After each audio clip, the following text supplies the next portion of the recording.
कर्पूरगौरं करुणावतारं संसारसारम्।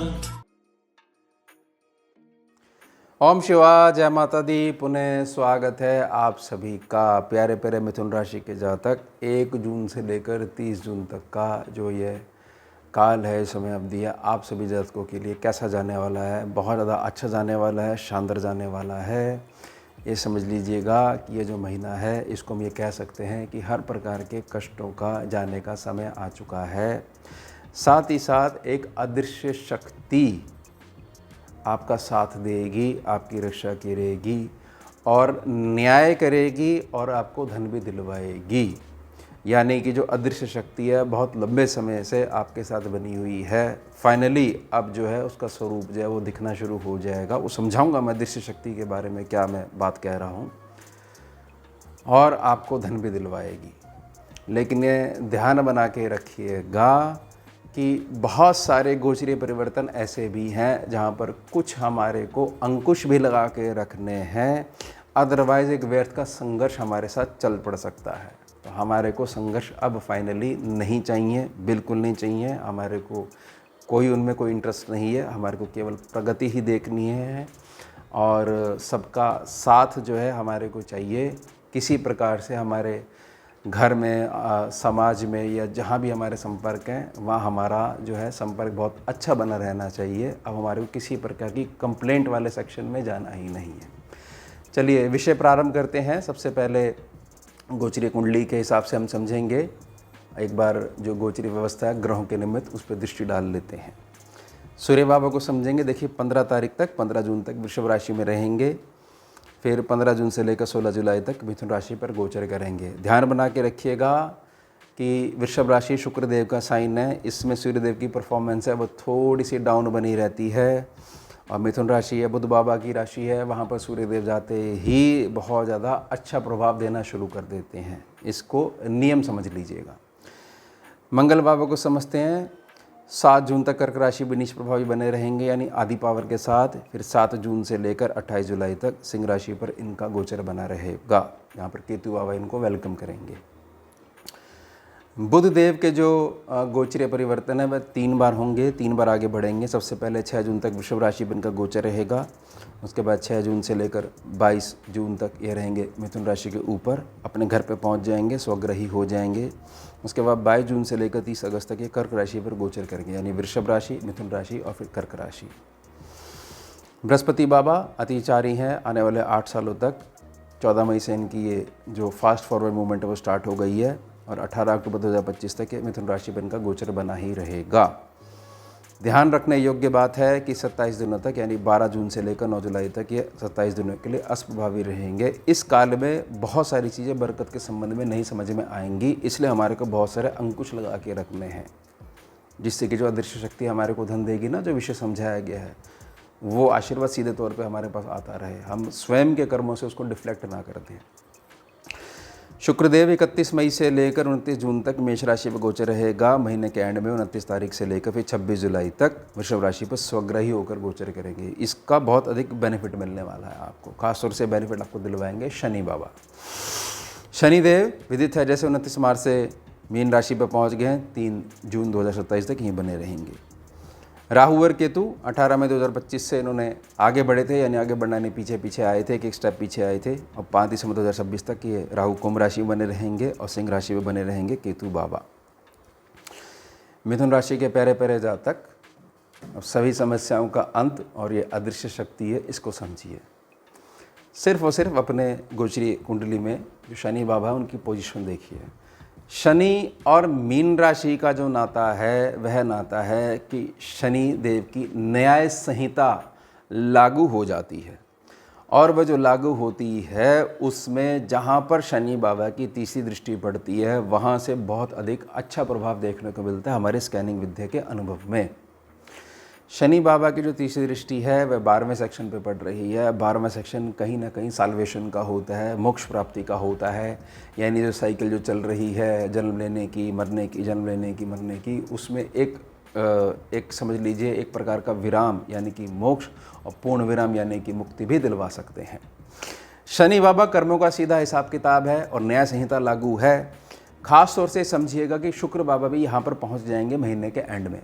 शनि एक ऐसे ग्रह हैं, एकमात्र ऐसे ग्रह हैं कि आपके पास इतना धन दे सकते हैं कि आपको किसी भी चीज़ को खरीदने से पहले यह विचार नहीं करना पड़े कि इस महीने में अगर यह खर्चा होता है तो इतने दिन अभी महीने में बाकी हैं, तो क्या मेरे पास इतना हिसाब किताब बना हुआ है कि इसको खरीदने से कुछ प्रकार की कोई दिक्कत तो नहीं आने वाली है।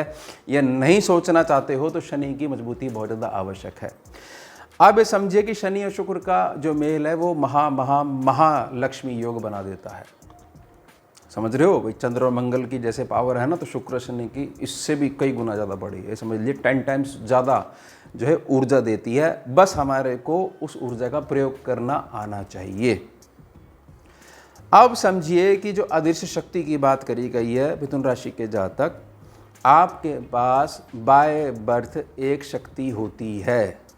ध्यान से सुनिएगा मेरी बात को। वह जो शक्ति होती है, अदृश्य शक्ति जो होती है, वह हर प्रकार से आपको टोकती है। होती सबके पास है, मानसिक तौर पे जो है मन सबका टोकता है, लेकिन जो मिथुन राशि का जो साइन है उसमें एक छाया चलती ही रहती है। वह जो छाया होती है, जिस प्रकार से आपने उसको फीड करा हुआ है, जिस प्रकार से आपकी चेतना का स्तर है, वह उसी हिसाब से आपको आपका सलाह मशवरा करती है, आपको डिसीजन लेने पे मजबूर करती है।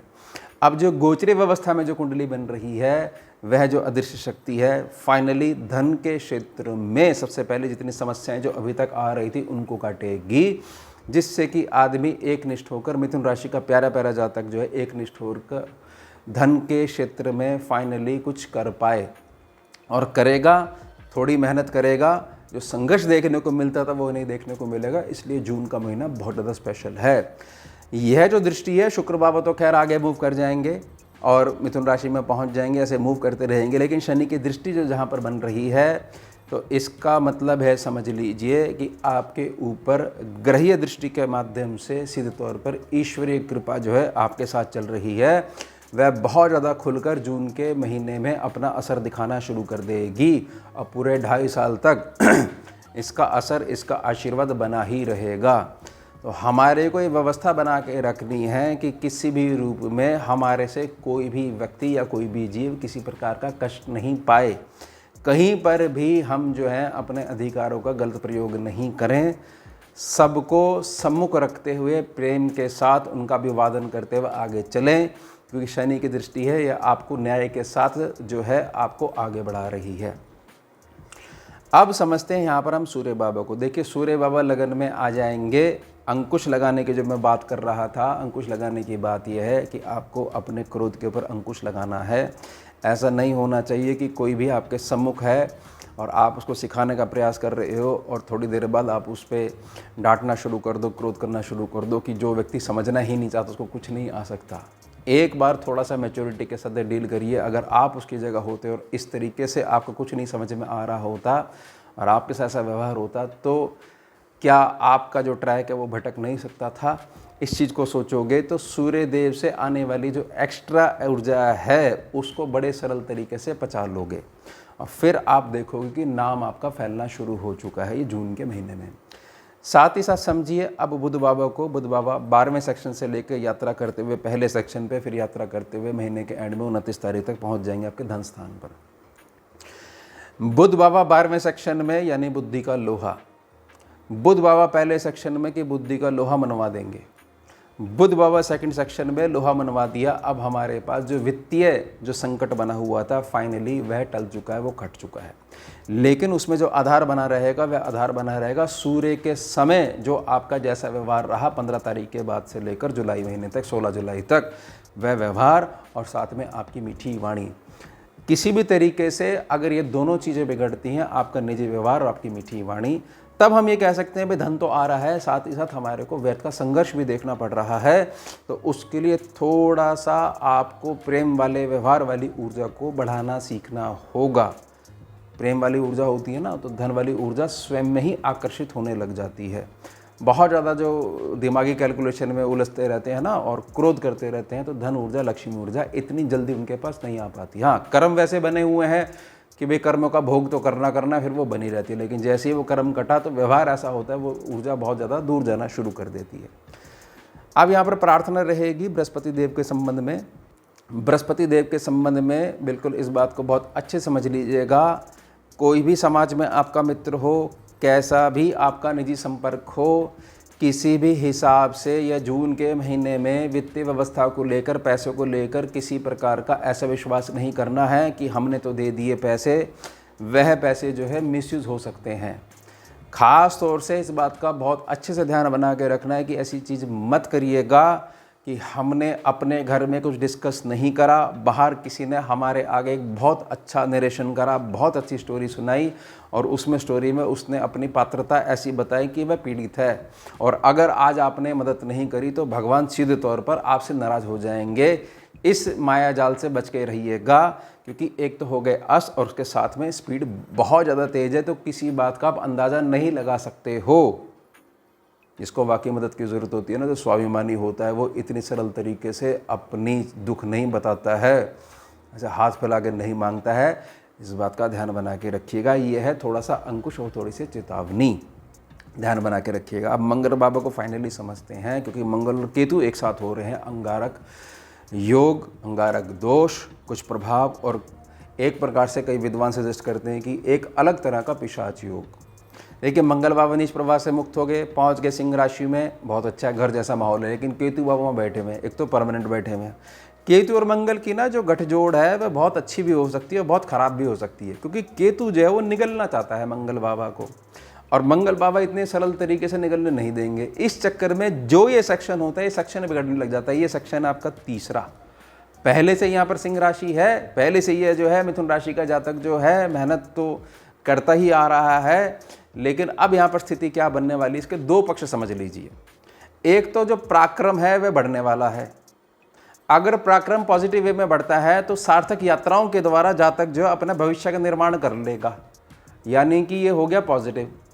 अब थोड़ा सा विपरीत भी समझ लेते हैं। पराक्रम बढ़ने का मतलब है कि जातक को किसी ने जो है प्यार से तुम कह दिया, तू कह दिया, अब जातक जो है वहीं पे खड़े होकर उससे आप निकलवाएगा, है ना, कि जो हम तुमसे आप निकलवा देंगे। जबकि एक व्यर्थ की बात है। ये बात ये बताती है कि बताइए इतनी छोटी छोटी बातें आप याद करते हो। बात ये करी जा रही है कि जो है आपको धन का आशीर्वाद मिलने वाला है, इस चीज़ को थोड़ा सा समझिए। लेकिन नहीं, अपने आप को प्रूव करने के चक्कर में बहुत सारा समय भी खराब करा। अब बहुत सारी चीज़ जो होनी ही नहीं चाहिए थी वो होने लग गई है, इस ग्रह का दुष्प्रभाव, मंगल और केतु के कॉम्बिनेशन का। साथ ही साथ जातक को ये महा आलसी भी बना सकता है, ये वाला कॉम्बिनेशन। वह कैसे? वह ऐसे कि जातक को एक आदत बन जाती है कि अगर उसके मन में यह आ गया है कि शाम को उठकर इतने बजे कहीं जाना तो जाएगा, वही बात अगर सामने वाला व्यक्ति कह दे कि आप, मुझे लगता है कि आपको इस समय यहाँ पर पहुँच के ये बात करनी चाहिए, इससे हमारा फ़ायदा हो सकता है, तो नहीं, मुझे जब लगेगा मैं तब जाऊँगा। ये है मंगल केतु का प्रभाव।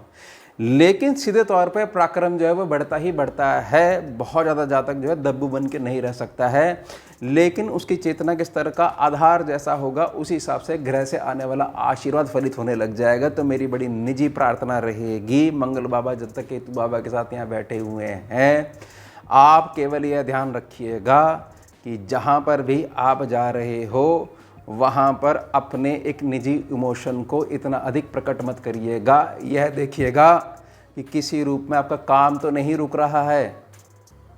बहुत ज़्यादा सोचने की आवश्यकता नहीं है। मंगल केतु को कॉम्बिनेशन बहुत ज़्यादा सोचने पे मजबूर कर देता है, और जहाँ तक अपने निजी सम्मान को लेकर बहुत ज़्यादा कंप्लेंट करता ही रहता है।